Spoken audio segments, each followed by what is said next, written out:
नमस्कार. आज थेट वार्ता चॅनलच्या माध्यमातून आपण अशा एका महान कलाकाराला आदरांजली वाहत आहोत ज्यांच्या हातात ढोलकी होती, पण हृदयात संपूर्ण लोककला सामावलेली होती. पंडित राजाराम जामसंडेकर, एक सुप्रसिद्ध ढोलकीपट्टू, एक थोर गुरु आणि सर्वात महत्वाचं म्हणजे एक अत्यंत सुसंस्कृत, नम्र आणि मोठ्या मनाचा माणूस. पंडित राजाराम जामसंडेकर हे केवळ ढोलकी वाजवणारे कलाकार नव्हते, ते ढोलकी जगणारे कलाकार होते. त्यांच्या बोटांच्या ठेक्यात कलेचा गाभा बोलत असे. ढोलकीसारख्या वाद्याला क्लासिकल आणि लोकसंगीतात मानाचं स्थान मिळवून देण्याचं महत्वाचं काम त्यांनी केलं. त्यांनी हजारो विद्यार्थी घडवले. आज देशाच्या कानाकोपऱ्यात ढोलकी वाजवणारा एखादा कलाकार असेल तर त्याच्या गुरु परंपरेत पंडित राजाराम जामसंडेकर यांचं नाव नक्कीच येतं. ते फक्त वादन शिकवत नव्हते, तर शिष्यांना शिस्त, नम्रता आणि कलेचा सन्मान हे मूल्यही शिकवत होते.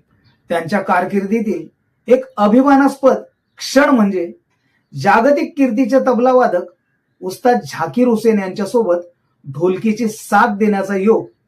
हा क्षणच सांगतो की त्यांची कला किती उच्च दर्जाची होती आणि त्यांचा मान किती मोठा होता. विश्वघोष आर्ट्स अँड कल्चरल फोरम या संस्थेच्या माध्यमातून आम्ही इंडियन आयडॉलच्या धर्तीवर भीम आयडॉल हा राष्ट्रीय स्तरावरील कार्यक्रम घेतला. या कार्यक्रमासाठी प्रसिद्ध पार्श्वगायक रवींद्र साठे, प्रसिद्ध कीबोर्ड वादक अप्पा वडावकर यांसारख्या दिग्गज कलाकारांना परीक्षक म्हणून मिळवून देण्याचं महत्वाचं काम पंडित राजाराम जामसंडेकर यांनी केलं. ते स्वतः त्या स्पर्धेचे तिसरे परीक्षक होते. आमची प्रामाणिक धडपड पाहून ते आम्हाला एक वाक्य म्हणाले होते, मला मानधन देऊ नका. आजच्या काळात जिथे मानधनाशिवाय कलाकार हालचाल करत नाही, तिथे हा त्यांचा मनाचा मोठेपणा आम्हाला अंतर्मुख करून गेला. देशभरातून स्पर्धक आले होते. कार्यक्रम भव्य होता, पण त्यांना त्यापेक्षा कलेचा प्रसार महत्वाचा वाटत होता. याच कार्यक्रमातील एक महत्वाचा प्रसंग इथे सांगण्याचा मोह आवरत नाही.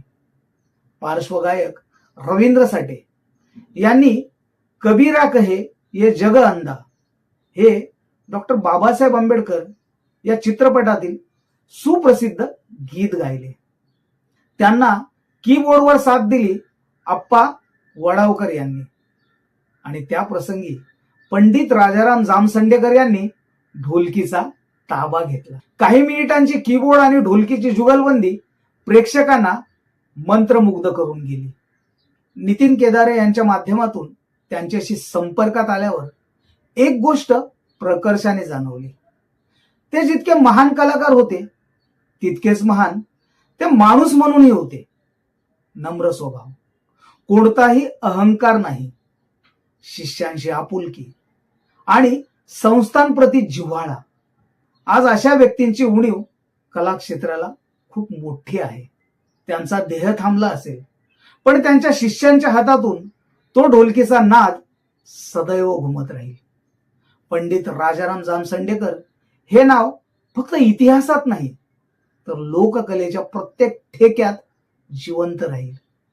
थेट वार्ता चॅनलच्या माध्यमातून या महान ढोलकी वादकाला आमची भावपूर्ण आदरांजली.